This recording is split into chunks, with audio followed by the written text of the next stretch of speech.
বাড়াইছে, চাকুরি বাড়াইছে, দুনিয়ার সব আয়োজন যারা করেছি, আল্লাহ বললেন শহরে নগরে বন্দরে এদের লাক্সারিয়াস জিন্দেগি দেখা তুমি আপসেট করবা না। দিলের মধ্যে যেন তোমার এমন কোন চিন্তা ভাবনা না আসে, হায় রে নামাজ পড়া কি পাইলাম, রোজা রাখা কি পাইলাম, টুপি পড়া কি পাইলাম, দাড়ি রাখা কি পাইলাম, জুব্বা পড়া আমায়রা বোরকা পড়া কি পাইলাম, পর্দা কইরা কি পাইলাম। বরং স্বাধীনতার 54 বছরে 55তম বছরে আজও পর্যন্ত এই বাংলাদেশে দাড়ি টুপি আর বোরকারে রাজাকারের সঙ্গে তুলনা কইরা শুটিং করা হয়। আল্লাহ বলেন এগুলা দেখে আপসেট করবি না। আমি বললাম কেন আপসেট করব না? আল্লাহ বললেন এই জন্য আপসেট করবি না, কারণ ইল্লা রাহমাতাম মিন্না ওয়া মাতাআন ইলা হিন, সামান্য সময়ের জন্য আমি তাদেরকে নুতিহি মিনহা, সামান্য পরিমাণ দান করে। আমার আলোচনা শেষ, এই আয়াতের এই অপশনটা শেষ হইলেই সর্বোচ্চ আমি আরেকটা অপশন নিয়ে কথা বলবো। বিরক্ত হবেন না, খেয়াল করেন, আমি বানায় চূড়ায় আওয়াজ করি না, আর বানায় চূড়ায় কথা বলার জন্য আসি নাই। খেয়াল করেন মুহতারাম হাজিরিন, আল্লাহ তাআলা বলেন সামান্য পরিমাণ দিয়েছি, সামান্য পরিমাণ দেওয়ার দ্বারা দুনিয়া আখিরাত বরবাদ করে দিলাম। আর এর মাঝখানে যে সময়টুকু তুমি দেখতেছো এগুলা দেখে আপসেট করবা না, কারণ ইল্লা রাহমাতাম মিন্না ওয়া মাতাআন ইলা হিন, সাকরাতুল মাউতের আগ পর্যন্ত তার সময় দিয়ে দিলাম। সাকরাতুল মাউত কখন হবে?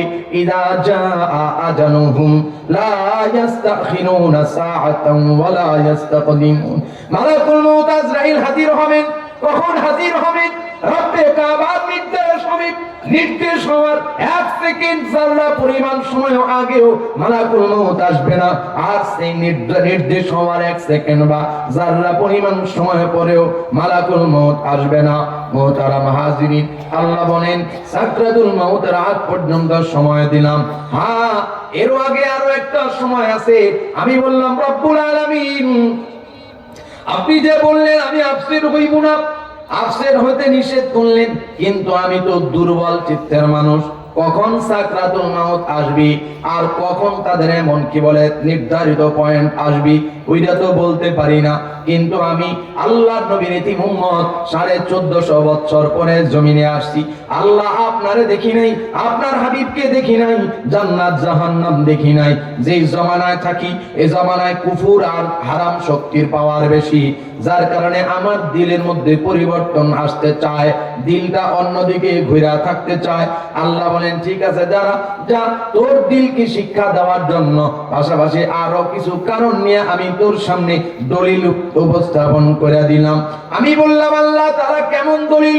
বলে এমন দলিল তোর দিলের তোর সামনে চোখের সামনে ঘটায়া দেব, যে চোখের সামনে দেখা দেখা তোর দিলটা আত্মতৃপ্ত হয়ে যাবে যে না না, সামান্য পরিমাণ দুনিয়া যাদেরকে দেওয়া হয়েছে এদের লাক্সারিয়াস জিন্দেগি দেখা আপসেট হওয়ার কিছু নাই।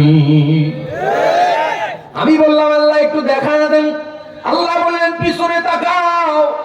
400 বছরের ফেরাউনের ইতিহাস তুমি বললাম, ওই 400 বছরের ফেরাউন যার 400 বছরে কোনোদিন পেট খারাপ হয় নাই, পাতলা পায়খানা হয়নি, ওই ফেরাউনরে আমি নবী মুসার লাঠির সামনে দাঁড়া করায় দিছি, এক দৌড়ানিতে লেংটি খুললা পালাইছে 400 বারের উপরে পায়খানা কইরা। আল্লাহু আকবার।